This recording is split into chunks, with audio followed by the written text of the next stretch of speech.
বন্ধুরা নমস্কার। আজ আরেকটি শট নিয়ে এলাম। আজকে আমি যে আসনটি আপনাদেরকে দেখাতে চাইছি, এই আসনটা হচ্ছে মৎস্যন্দা আসন। আসনটা একটু কঠিনের মধ্যে আছে।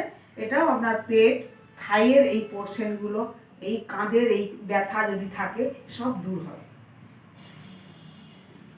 পদ্মা আসনে বসে যেতে হবে আমাদেরকে। প্রথমে পদ্মা আসনে বসলাম। এইবারে ধীরে ধীরে হাতের ওপরে, কনুইয়ের ওপরে এরকম করে ভর দিয়ে শুয়ে পড়লাম। এবারে পিঠটাকে উঁচু করে, ঘাটটাকে নিচু করে দিতে হবে একদম। এইভাবে বুড়ো আঙুলটা ধরে নেবেন, এইভাবে থাকতে হবে।